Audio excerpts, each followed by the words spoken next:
today's news? Wisconsin school shooting.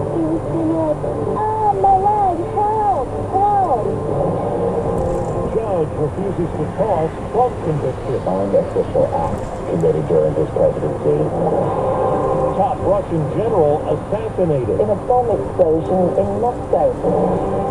Good morning, I'm Steve Pleasanton. With the CBS World News Roundup, there's an investigation in Madison, Wisconsin after the school shooting that left a student and substitute teacher dead and 6 other people badly wounded. This happened at the K-12 Abundant Life Christian School. Police say the shooter, a 15-year-old girl, died from an apparent suicide. CBS's Charlie DeMar is covering the story. Police say officers arrived 3 minutes after a second-grade student called police about an active shooter at Abundant Life Christian School Monday morning. A second-grade student called 911. Upon arrival, police say they found the shooter dead inside the school and recovered a 9mm handgun. We are certainly speaking and talking with the parents who are cooperating to determine if they were gun owners and if they had guns.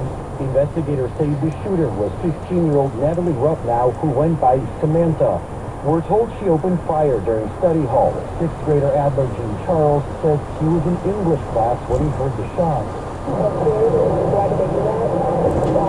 Not knowing if your 4 kids are alive or dead, what is that like? It's beyond me, right? I can't change anything, and that's kind of why I just had to lean into God as somebody who's bigger. And so I just had to trust him. The police chief says this morning 2 of those wounded have now been released from the hospital. A Trump attorney calls a ruling by the judge in the president-elect's hush money conviction a direct violation of the Supreme Court's decision on immunity. The judge refused to dismiss the conviction because the crimes took place before Trump took office. Legal analyst Payne Rosenbaum. With this decision, Judge Merchan is preserving his prerogative to sentence Donald Trump for the falsification of business records after Trump serves his 4-year term in the White House. But Trump's lawyers will appeal and argue that the jury heard evidence of conversations that took place in the Oval Office, and the Supreme Court could regard those conversations to be official acts. CBS's Caitlin Huey-Burns has more on Trump's first news conference since the election. Facing reporters at Mar-a-Lago on Monday, President-elect Donald Trump defended his choice of vaccine skeptic Robert F. Kennedy Jr. to lead the nation's health department. I think he's going to be much less radical than you would think. I think he's got a very open mind, or I wouldn't have put him there. If confirmed to head up Health and Human Services, Kennedy would oversee the FDA and the CDC. But in 2022, his attorney petitioned the FDA to revoke the polio vaccine, which is stoking fresh controversy. Republican Senator Mitch McConnell, who survived polio as a child, called any effort to undermine confidence in the vaccine dangerous. Overseas, Ukraine claims responsibility for a bomb attack that killed a key Russian general in Moscow.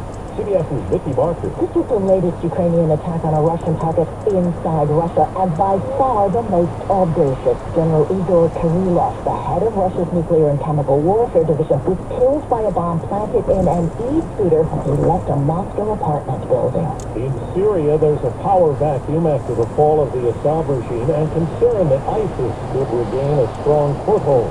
And there's news that all this has upended the Middle East's largest drug empire. I'm Peter King. The Assad regime had a big role and profited immensely from its drug manufacturing and distributing networks for Captagon, billed as similar to methamphetamine. Days after Assad's government fell, rebels circulated videos showing facilities inside government military bases and other official locations. The Wall Street Journal reports the Assad regime took in some $2.5 billion from the drug enterprise every year. 4 minutes after the hour. Well, that's today's news. I didn't hear any good news, did you? I didn't think so. I guess it's all about perspective. The glass is half full. Well, as always, I'd like to thank you again for coming along with me on these Dash Cam News adventures. You know the drill. Peace, love, and all that hippie jazz. Bye-bye, everybody. It's 45 degrees in Pleasanton, California.